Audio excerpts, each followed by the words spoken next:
ఉదయకాల సమయంలో ప్రభువును ఆరాధించడానికి వచ్చిన వారికి కూడా అందరికీ కూడా ప్రభు నామంలో అన్నాడు. ప్రభువును ఆరాధించడానికి పవిత్ర గ్రంథం నుంచి మొదటి సమూయేలు గ్రంథం 7వ అధ్యాయం 12వ చదువుకుందాం. అప్పుడు సమూయేలు మొదటి సమూయేలు గ్రంథం 7వ అధ్యాయం 12వ.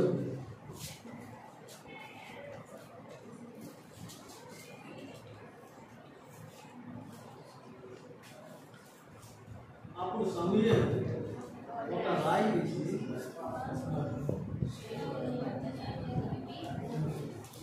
అంతవరకు యెహోవా సహాయం చేసింది.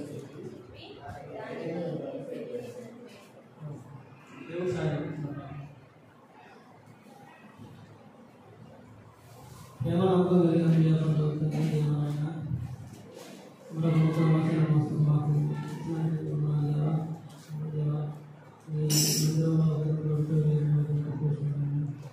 ఈ మందిరానికి వచ్చి మార్గోత్సవాలను చేసే విధానం బట్టి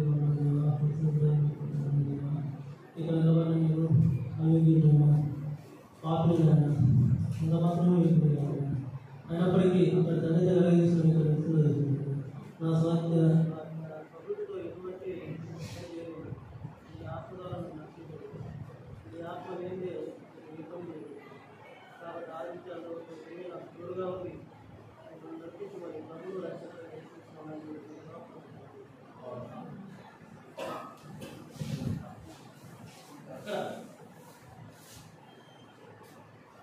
ఇంతవరకు మనకు దేవుడు చేసిన మేలు బట్టి ఆయన ఆశీర్వాదంగా చూడండి.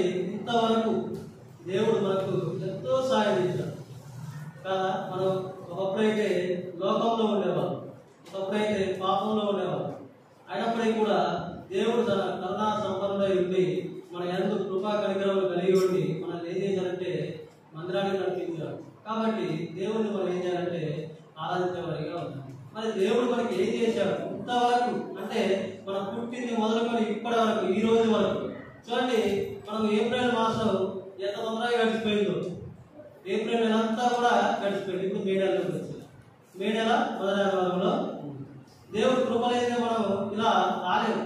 దేవుడు సహాయం లేదే మనం ఇలా అంటే దేవుడు మనకు ఇంతవరకు ఏం చేశాడు అనేది మనం కూడా ధ్యానిస్తుంది. చూడండి అందులోనే ఉంది దేవుడు ఇక్కడ ఏం చేశాడు అనేది. ఆ 12వ వచనంలోనే మాట చూడండి. ఇంతవరకు యెహోవా మనకు సహాయం చేసినట్టు చెప్పి దానికి ఎబెనేజర్ పేరు పెట్టెను. చూడండి ఇంతవరకు దేవుడు మనకు ఏమన్నాడంటే యెహోవా మనకు సహాయం చేశాడు. దేవుడు సహాయం అంటే ఇప్పుడు ఎవరైనా మనకు సహాయం చేశారంటే ఆయన గురించి మనం చెప్పుకుంటాం. నలుగురు ఆయన సహాయం చేసిన ఆపదలు నన్ను ఆదుకున్నాడని చెప్పి మనం అంటే నలుగురికి చెప్పుకున్నాం. ఒకవేళ ఆయన చనిపోయాడు అనుకోండి, ఏం చేస్తామంటే ఒక 4 మాటలు చెప్పి ఆయన దగ్గర కన్నీరు కాదు ఎంతో సహాయం చేసినందుకు అయినప్పటికీ కూడా. కానీ దేవుడు మన పాపలమై ఉండగానే మన పాపాల కొరకు ఆయన ఏం చేశారంటే శిలువనెక్కి మరణం పొందాడు మన పాపాల గురించి. మరి ఆయన గురించి మనం ఎంత చెప్పుకోవాలి, ఆయనకి ఎంత రుణపడి ఉండాలి మనం. కాబట్టి దేవుడు మనకు అనేక విధాలుగా సహాయం చేస్తూనే ఉంటాడు, అనేక విధాలుగా సహాయం చేస్తున్నాడు. వ్యక్తిగతంగా కానీ, కుటుంబ పరంగా కానీ, సంఘం పరంగా కానీ చేస్తూనే ఉంటాడు. చూడండి వ్యక్తిగతంగా అంటే నీకు ప్రతి స్థలంలో కానీ, ప్రతి విషయాల్లో కానీ, ప్రయాణం అంతట్లో కానీ మేమైతే ప్రయాణం చేస్తూనే ఉంటాం. ఆ ప్రయాణంలో దేవుడు మనకు తోడుగా ఉండకపోతే ఆ ప్రయాణం సకలంగా సాగదు. దేవుడు ఎల్లవేళలా సహాయం చేస్తూనే ఉంటాడు. చూడండి దేవుడు మన సంఘపరంగా చూసుకుంటే ఇప్పుడు మన ఉన్నటువంటి బయట ఉన్న పరిస్థితులను బట్టి చూస్తే ఎండ ఏ విధంగా ఉంటుందంటే 40 డిగ్రీలు దాటితేనే మనం బయటికి రాలేదు. అలాంటిది 45, 46, 47, 50 దగ్గరలో ఉంటుంది. అయినప్పటికీ కూడా మన సంఘ కార్యక్రమాలు ఏమైనా ఆగుతున్నాయంటే ఏమీ ఆగట్లేదు. ఎందుకు? దేవుడు సహాయం చేస్తున్నాడు. దేవుడు సహాయం చేస్తున్నాడు కాబట్టి మన సంఘ కార్యక్రమాలు ఏవి కూడా ఆకుండా అంటే ఈ విధంగా మనకు దేవుడు ఏం చేస్తున్నాడంటే సహాయం చేస్తున్నాడు. కాబట్టి మనం దేవుడిని ఆరాధించేవారిగా చూడండి. దేవుడు ఇంతవరకు మనకి ఇంకేం చేశాడు అంటే ఎఫ్సీలో రాసిన పత్రిక 2వ అధ్యాయం. ఎఫ్సీలో రాసిన పత్రిక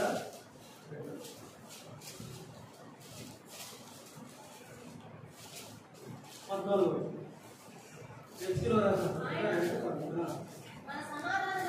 మన సమాధానమై ఉంది చాలు. ఇక్కడ దేవుడు మనకి ఇంతవరకు ఏం చేస్తున్నాడు అంటే మనకు సమాధానం కలగజేస్తున్నాడు.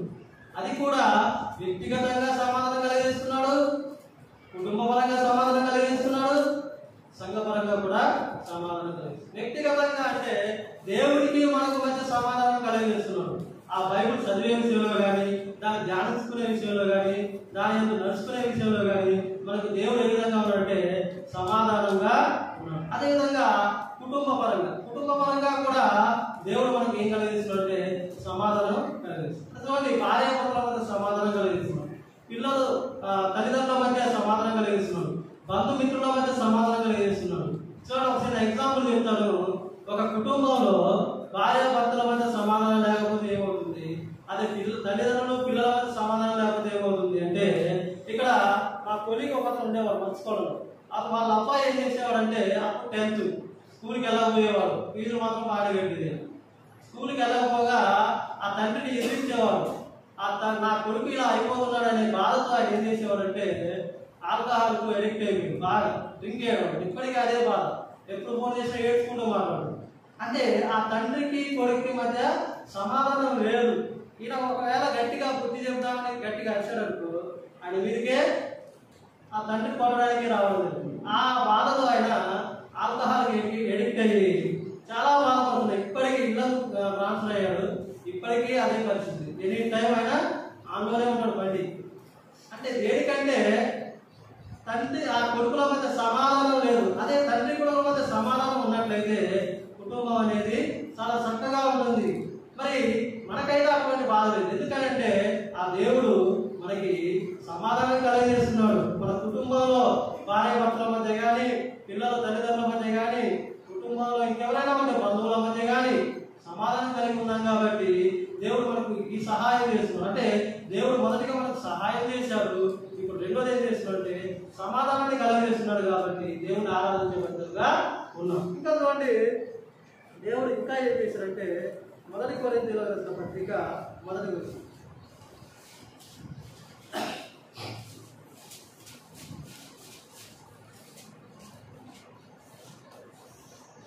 1 కొరింథీ 1వ అధ్యాయం 18వ వచనం.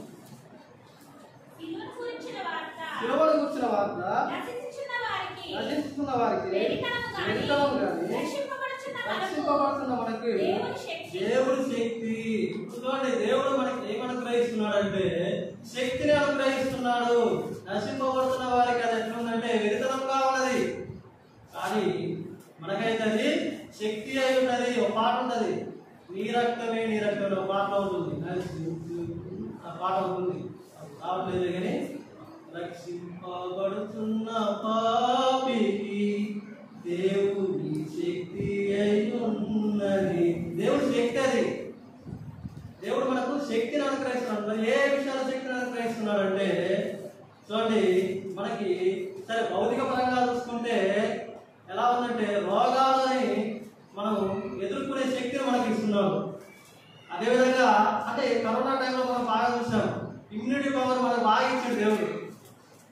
భౌతికంగా చూస్తే ఇమ్యూనిటీ పవర్ ఇచ్చాడు అనుకోవాలి. అదేవిధంగా శత్రువులను ఎదుర్కొనే శక్తిని మనకి ఇస్తున్నాడు. అన్నిటికంటే ఆధ్యాత్మికంగా చూస్తే, ఆత్మీయంగా చూస్తే మన అపవాదులు ఎదుర్కొనే శక్తి మనకు దేవుడు అనుగ్రహిస్తున్నాడు. అందును బట్టి మనం ఏం చేయాలంటే దేవుడిని ఆరాధించేవాడిగా ఉండాలి. దేవుడు మనకి సహాయం చేసేవాడిగా ఉన్నాడు, సమాధానం కలిగించేవాడిగా ఉన్నాడు, శక్తిని అనుగ్రహించేవాడిగా ఉన్నాడు. కాబట్టి అందులో బట్టి మనం దేవుడిని ఏ విధంగా అంటే ఆరాధించేవాడిగా ఉండాలి. చూడండి, 4వదిగా యెషయా గ్రంథం ఉంటుంది.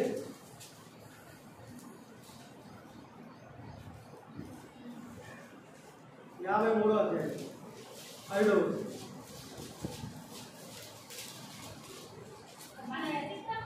మన అతిక్రమ క్రియలను బట్టి అతడు గాయపరచబడి మన దోషములను బట్టి నలగొట్టబడిను. మన సమాధానార్థమైన శిక్ష అతని మీద పడిను. అతను పొందిన దెబ్బల చేత మనకు స్వస్థత కలుగుతున్నది. ఇక్కడ చూడండి, మనకు ఆయన ఇంకేం కలుగజేస్తున్నాడు అంటే స్వస్థత కలుగజేస్తున్నాడు. ఏం కలుగజేస్తున్నాడు? స్వస్థత కలుగజేస్తున్నాడు. కాబట్టి ఆయన ఆలోచన మరి ఏ విధమైన స్వస్థత కలుగజేస్తున్నాడు అంటే ఇక్కడ భౌతికపరమైన స్వస్థత కలుగజేస్తున్నాడు, ఆత్మీయపరమైన స్వస్థత కలుగజేస్తున్నాడు. చూడండి, రోజు ఎన్ని వాక్యాలు వస్తున్నాయి మనకు వాట్సాప్ గ్రూప్ లో, మన గ్రూప్ లో ఎన్ని వాక్యాలు వస్తున్నాయి అంటే జీవాహారం ద్వారా మనకి ఏం చేస్తున్నాడు అంటే మనకు ఆత్మీయంగా స్వస్థత కలుగజేస్తున్నాడు. భౌతిక పరంగా అంటే అనేక రోగాల నుంచి, అనేక రోగాల బారి నుంచి స్వస్థత కలుగజేస్తున్నాడు. కాబట్టి ఈ విషయాన్ని బట్టి మనం ఏం చేయాలి? దేవుడిని ఆరాధించేవారిగా. ఇంకా చూస్తే అదే మనకి మరి ఆ స్వస్థత కలుగజేస్తున్నటువంటి దేవుడు మన హృదయంలో అనేకమైనటువంటి చెడు తలంపులు ఉంటాయి.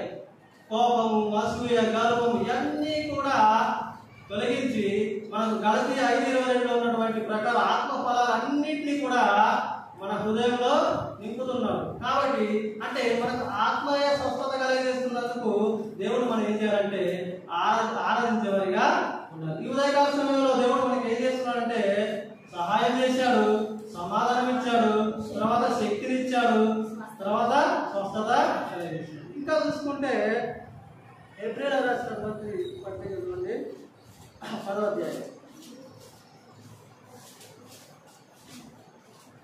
ఏప్రిల్ 10:17.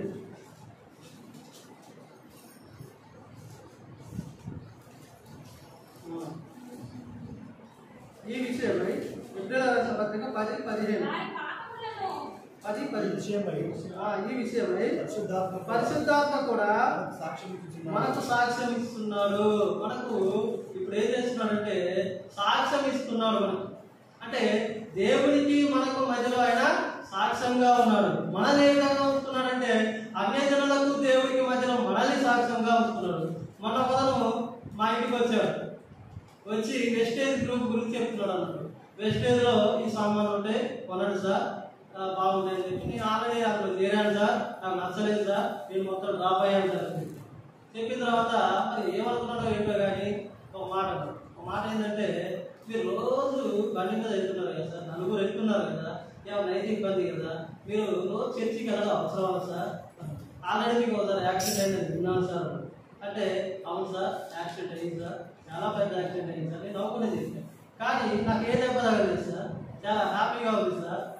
ఎందుకంటే ఆయన అన్నాడు మరి ఎలా, మరి ఒక దెబ్బ కూడా తగలేదు ఎందుకు సార్ అంటే ఆయన ఒక దేవుడే కాపాడాడు సార్. చూడండి, నన్ను ఆయన ముందు సాక్షిగా నిలబెట్టాడు. చూడండి, దేవుడు అవునా కదా, దేవుడే కాపాడాడు. అవును, అదే అండి, మీకు కూడా దేవుడే కాపాడాడు సార్. కాబట్టి దేవుడి దగ్గరికి వెళ్తున్నారు సార్, ప్రతిరోజు ఎందుకు వెళ్తున్నారు సార్ అంటున్నది. అంటే ఆ సార్ చెప్పినటువంటి విధానం ఏంటంటే మీరు ప్రతిరోజు చర్చికి వెళ్ళవసరం లేదు కదా, ఆదివారం ఒకరోజు పోతే చాలు కదా. మాకు అట్లా కదండి, మేము అవైలబుల్గా ఉంటే ప్రతిరోజు వెళ్తాం. అక్కడ ఆయన ముందు నన్ను దేవుడు ఏం చేశాడంటే సాక్షిగా నిలబెట్టాడు. కాబట్టి ఆ దేవుడు మనకు ఏం చేస్తున్నాడంటే అన్యజనుల ముందు సాక్షులుగా వస్తున్నాడు. ఆ దేవుడికి మనకు మధ్యలో ఆయన సాక్షిగా ఉన్నాడు. కాబట్టి అందును బట్టి మనం దేవుడికి ఏం చేయాలంటే ఆరాధించేవాడిగా ఉండాలి. ఇంకా చూస్తే ఇంకో మాట చూడండి, 2 కొరింథీయులు 5వ అధ్యాయం. 2 కొరింథీయులు 5:1. భూమి మీద మన గుడారమైన ఈ నివాసము శిథిలమైపోయినను చేతి పని కాక దేవుడి చేత కట్టబడినది నిత్యమైనది నివాసము పరలోకమందు మనకున్నదని ఆయన మనకి ఏమి ఇస్తున్నాడంటే ఒక స్వాస్థ్యం ఇస్తున్నాడు. మనకి ఏం చేస్తున్నాడంటే స్వాస్థ్యం. మనకైతే భౌతికంగా చూసుకుంటే మన పిల్లలు మనకు స్వాస్థ్యంగా ఉండవచ్చు, మన ఆస్తిపాస్తులు స్వాస్థ్యంగా ఉండవచ్చు. కానీ ఆయన ఇచ్చే స్వాస్థ్యం ఏంటంటే అది భౌతికంగానే కావచ్చు. కానీ ఆత్మీయంగా చూసుకుంటే మరొక మాట చూడండి, మొదటి పేతురులో ఉంది 1వ అధ్యాయంలో. అది ఎటువంటి స్వాస్థ్యం అంటే 3:4 చూడండి. మొదటి అధ్యాయం 3:4. మన ప్రభువు యేసుక్రీస్తు తండ్రి అయిన దేవుడు సుధులు పొందుగాక మృతుల్లో నుండి యేసుక్రీస్తు తిరిగి లేస్తున్న జీవంతో కూడిన నిరీక్షణ మనకు కలుగునట్టు, అనగా అక్షయమైనది నిర్మలమైనది వాడబారినదైన స్వాస్థ్యం మనకు కలుగునట్టు ఆయన తన విశేష కనికరం చొప్పున మనల్ని మరలా జన్మింపజేశాడు. ఆయన ఇచ్చే స్వాస్థ్యం ఎలాంటిదంటే ఆ పరలోకంలో ఎలా ఉందట? అక్షయమైనది, అంటే క్షయం కానిది, నిర్మలమైనది, అదేవిధంగా వాడబారదైనటువంటి ఆ పరలోక రాజ్యంలో నిన్ను నన్ను ఉంచడానికి ఆయన ఇస్తున్నాడు, స్వాస్థ్యం ఇస్తున్నాడు. కాబట్టి అందులో బట్టి మనం దేవుని ఏం చేయాలంటే ఆరాధించేవారిగా ఉండాలి. మరి ఇంకా ఏం కలిగిస్తున్నాడు దేవుడు అంటే చూడండి, నిర్గమకాండం 25వ అధ్యాయం. నిర్గమకాండం 25వ అధ్యాయం. నిర్గమ 25 30 నుంచి 30 ఉంటుంది.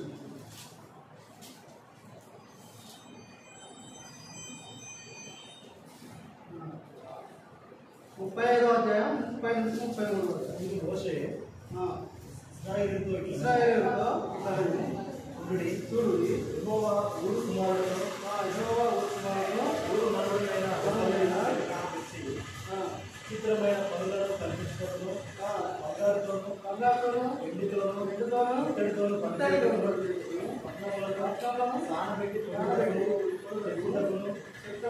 చిత్రమైన పనులన్నింటినీ చేయడం వారికి ప్రజ్ఞా వివేక జ్ఞానములు కలుగునట్లు దేవుని ఆత్మతో వారిని నింపి ఉన్నాడు. ఇక్కడ మనకు దేవుడు ఏమిస్తున్నాడంటే ప్రజ్ఞా వివేక జ్ఞానాన్ని కలుగజేస్తున్నాడు. దేవుడు మనకి ఏం కలుగజేస్తున్నాడు అంటే జ్ఞానాన్ని కలుగజేస్తున్నాడు. చూడండి, మనకు ఒకప్పటి అంటే ఆ రాజయుగంలో చూసుకుంటే మనకి ఎటువంటి పరిస్థితుల్లో మనకు హిస్టరీ చదివితే తెలుస్తుంది. అయితే మనకు మరి అంత జ్ఞానం దేవుడు ఇస్తున్నాడు కాబట్టి ఆ దేవుడు ఇచ్చే జ్ఞానం ఎలాంటిదంటే థామస్ ఆల్వా ఎడిసన్ ఒక సైంటిస్ట్ చెప్తాడు అన్నాడు.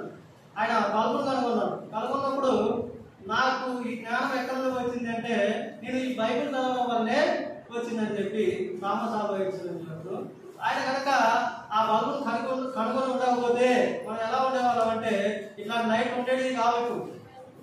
కాబట్టి ఆయనకు ఆ జ్ఞానం ఎక్కడ నుంచి వచ్చిందంటే అది దేవుడిచ్చిన జ్ఞానమే. మానవుడికి దేవుడిచ్చిన జ్ఞానం ఎలాంటిదంటే అది మనం వర్ణింపలేము. చూడండి, ఆకాశంలో పక్షి ఎగురుతుంటే ఆ పక్షిని చూస్తూ ఒక ఇద్దరు బ్రదర్స్ అనుకున్నారు అన్నాడు, రైట్ బ్రదర్స్ అని. ఎవరుకున్నారంటే నీకు కూడా అలా ఎగిరితే బాగుండు అని చెప్పి అప్పుడు వాళ్ళకి దేవుడిచ్చిన జ్ఞానాన్ని బట్టి విమానాన్ని కనుగొన్నారు. చూడండి, ఈ రోజున విమానంలో మనం 7 సముద్రాలు దాటి ఎక్కడికో వెళ్ళగలుగుతున్నామంటే ఆ జ్ఞానం ఎక్కడి నుంచి వచ్చింది? దేవుడిచ్చిన జ్ఞానమే. మానవుడికి దేవుడిచ్చిన జ్ఞానం లేకపోతే మన జ్ఞానంతో ఏమీ కూడా చేయలేము. చూడండి, పేతురు ఆ రోజున అవిశ్వాసంతో నీళ్ళ మీద నడుస్తూ మునిగిపోయాడేమో, కానీ మానవుడికి దేవుడిచ్చిన జ్ఞానాన్ని బట్టి నీటి మీద వాళ్ళతో ప్రయాణం చేయగలుగుతున్నాం. అంటే అది ఎక్కడ నుంచి వచ్చింది? ఆ జ్ఞానం ఎక్కడ నుంచి వచ్చిందంటే అది దేవుడిచ్చిన జ్ఞానం. మానవుడికి దేవుడిచ్చిన జ్ఞానం లేకపోతే మన జ్ఞానం ఏ పాటికి కూడా కొరగాదు. కాబట్టి ప్రతి విషయంలో కూడా ఈ భూలోకంలో మనకు ఎన్నైతే కనుక్కున్నారో ప్రతి కనుక్కున్నటువంటి సైంటిస్ట్ కూడా ఆ జ్ఞానం ఎక్కడ నుంచి వచ్చిందంటే ఆ జ్ఞానము బైబిల్ నుండి వచ్చిందనే చెప్తారు, కానీ నా సొంత జ్ఞానం అని చెప్పి ఎవరు కూడా ఏ సైంటిస్ట్ కూడా చెప్పలేదు.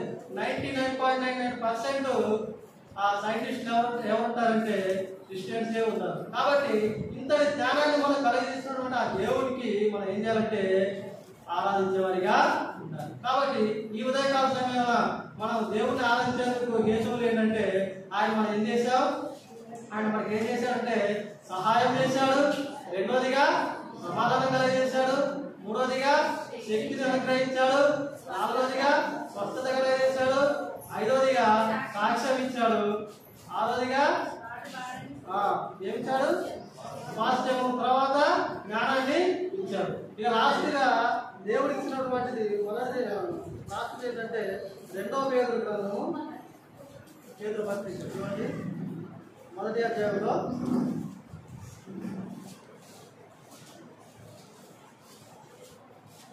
2వ పేతురు 1వ అధ్యాయం 11వ వచనం. మీరిటి క్రియలు చేయవారైతే ఎప్పుడు ప్రొట్టిదారు అలాగున మన ప్రభువును రక్షకుడైన యేసుక్రీస్తు యొక్క నిత్యరాజ్యంలో ప్రవేశం మీకు సమృద్ధిగా అనుగ్రహించబడు. మనకు దేవుడు కలిగజేసినటువంటి ఇంకొక సహాయం ఏంటంటే సమృద్ధిని కలగజేశాడు. ఏ కలగజేశాడంటే సమృద్ధిని కలగజేశాడు. మరి అది ఎటువంటి సమృద్ధి అనేది ఒక 2-3 మాటలు చదువుకున్నాం దేవుడు వాటిని. దేవుడు గ్రంథం నుంచి చూడండి, పరిశుద్ధ గ్రంథం నుంచి కీర్తనలు 36 కీర్తనలు 36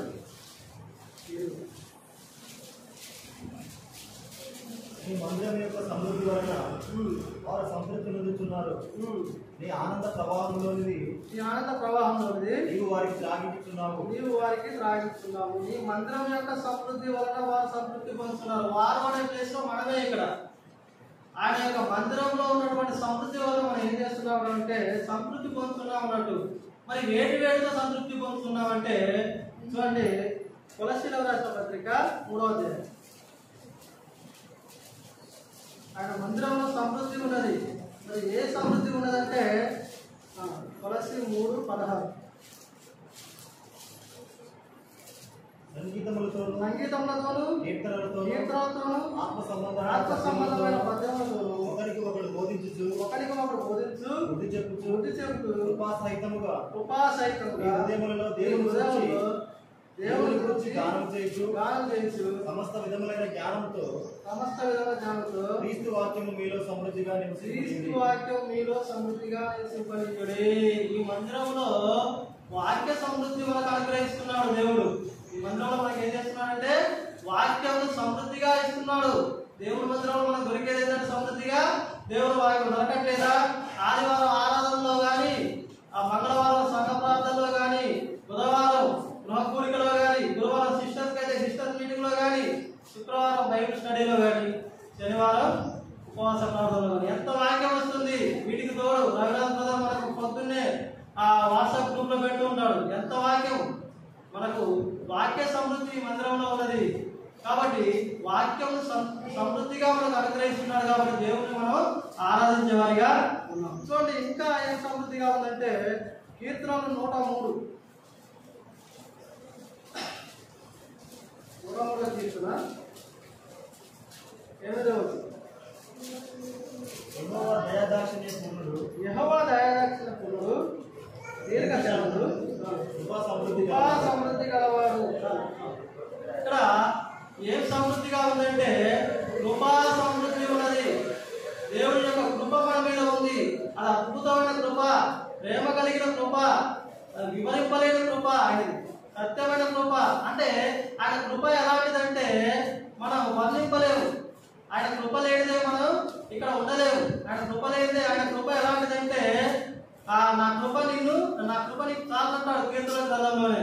యెషయా గ్రంథంలో అంటాడు నా కృప నిన్ను విడిచిపోదు అంటాడు. చూడండి, ఆయన కృప మన పాపలమైన ఉండగానే ఆయన కృప మహదైశ్వర్యాన్ని బట్టి మన కొరకు ఆయన ఏం చేశాడంటే చనిపోయాడు. కాబట్టి మన ఆయన కృప మనకు సమృద్ధిగా ఇస్తున్నాడు. కాబట్టి ఈ ఉదయకాలం మనం ఏం చేయాలంటే ఆయన్ని ఆరాధించే వారిగా ఉండాలి. ఇంకా చూడండి, మనకు ఫిలిప్పీలో రాసిన పత్రిక 1వ అధ్యాయంలో 2వ మాట ఉంది.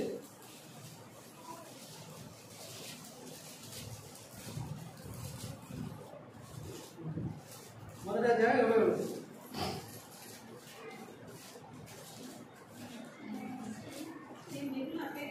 నేను మిగులు అపేక్షించు నిరీక్షించిన ప్రకారంగా మీ ప్రార్థన వల్ల యేసుక్రీస్తు యొక్క ఆత్మలకు సమృద్ధిగా కలుగుదవలను. ఆయన ఆత్మ మనకు సమృద్ధిగా లభిస్తున్నది. ఆయన ఆత్మానుసారంగా మనల్ని నడిపిస్తున్నాడు. దేవుడు మనల్ని ఏం చేస్తున్నాడంటే ఆయన ఆత్మానుసారంగా నడిపిస్తున్నాడు. ఆయన ఆత్మతో మనకి బోధిస్తున్నాడు. ఆయన ఆత్మానుసారంగా మనల్ని నడిపిస్తున్నాడు. ఆయన ఆత్మ ప్రకారమే మనల్ని పోషిస్తున్నాడు. కాబట్టి ఈ ఉదయకాల సమయంలో మనకు దొరికే ఇంకొక సమృద్ధి ఏంటంటే ఆయన ఆత్మ సమృద్ధి. కాబట్టి దాని ప్రకారంగా మనం ఏం చేయాలంటే ఆయన ఆరాధించేవారిగా ఉండాలి. ఇంకా ఏముంది సమృద్ధిగా అంటే ఇర్మియా గ్రంథం 33వ అధ్యాయం. ఇర్మియా 33:6.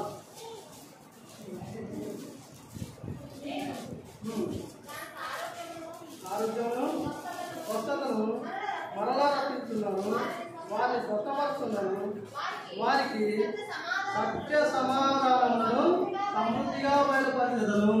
ఇక్కడ సత్యమును సమాధానము సమృద్ధిగా బయలుపరుస్తాను దేవుడు. ఆయన ఏమన్నాడు? నేనే సత్యము మార్గము జీవము అన్నాడు కదా. కాబట్టి నేనే మార్గము సత్యము జీవము అంటున్నాడు. ఆయన సత్యమయ్యే ఉండడమే కాకుండా మనల్ని కూడా ఏం చేస్తున్నాడంటే సత్యంలో నడిపిస్తున్నాడు, సత్య ప్రకారమే జీవింపజేస్తున్నాడు. అదేవిధంగా మనకు ఆల్రెడీ చెప్పుకున్న సమాధానాన్ని సమృద్ధిగా కలగజేస్తున్నాడు. కాబట్టి ఈ ఉదయకాల సమయంలో మనకి ఆయన ఇచ్చే మరొక సమృద్ధి ఏంటంటే సత్య సమాధానాల సమృద్ధి ఇస్తున్నాడు. కాబట్టి ఈ ఉదయకాల సమయంలో ఆయన మనం ఆరాధించేవారిగా ఉండాలి. ఇంకా ఏమి ఇచ్చాడంటే ద్వితీయోపదేశ కాండంలో 28వ అధ్యాయం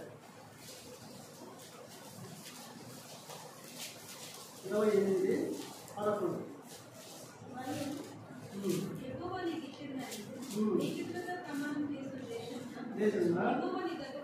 యెహోవా నీ గర్భఫల విషయంలో నీ పశువుల విషయంలో నీ నేలపంట విషయంలో నీకు సమృద్ధిగా మేలు కలగజేయను. ఇప్పుడేం చేస్తున్నా అంటే ఆయన నీకు సమృద్ధికరంగా మేలు కలగజేస్తున్నాడు. కాబట్టి ఎన్నో మేలు ఆయన చేస్తున్నటువంటి మేలు ఎలాంటి అంటే మీకు తెలుసు అన్నట్టు పుట్టినప్పటి నుండి ఇప్పటి వరకు దేవుని ఎరిగినప్పటి నుండి ఇప్పటి వరకు ఎన్నో మేలు చేసి ఉండొచ్చు. నాకైతే చాలా మేలు చేశాడు. కాబట్టి మీ వ్యక్తిగతంగా చూసుకుంటే మీకు కూడా ఆయన మేలు చేసేవాడిగా ఉంటాడు కానీ కీడు చేసేవాడిగా ఉండడు. కాబట్టి ఆయన చేసిన మేలన్నింటినీ బట్టి మనం ఆయన ఏం చేయొచ్చు అంటే ఇంతవరకు ఆయన ఎన్నో మేలు చేశాడు కాబట్టి ఆయన్ని ఆరాధించేవారిగా ఉన్నారు. కాబట్టి దేవుడి ఉదయకాలంలో మనం ఎందుకు ఆరాధించాలంటే ఆయన చేసిన సహాయాన్ని బట్టి మనం ఆరాధించాలి. ఆయన ఇచ్చినటువంటి సమాధానాన్ని బట్టి మనం ఆరాధించాలి. ఆయన ఇచ్చినటువంటి శక్తిని బట్టి ఆయన ఆరాధించాలి. ఆయన ఇచ్చినటువంటి స్పష్టతను బట్టి ఆరాధించాలి. సాక్ష్యాన్ని బట్టి ఆరాధించాలి. స్వాస్థ్యాన్ని బట్టి ఆరాధించాలి. అదేవిధంగా జ్ఞానాన్ని బట్టి ఆరాధించాలి. లాస్ట్ గా ఆయన ఇచ్చినటువంటి సమృద్ధికరమైనటువంటి ఎన్నో మేలను బట్టి కూడా మనం ఈ ఉదయకాల సమయంలో ఆరాధించాలి. ఇంతవరకు ఆయన ఎన్నో చేశాడు. మరి ఇంతవరకే చేశాడంటే ఇంతవరకే కాదు, ఇక ముందు కూడా ఆయన ఏం చేస్తాడంటే ఎన్నో మేలు చేసేవాడిగానే ఉన్నాడు. అందువల్ల ఒకటే మాట లాస్ట్ హగ్గై 2:19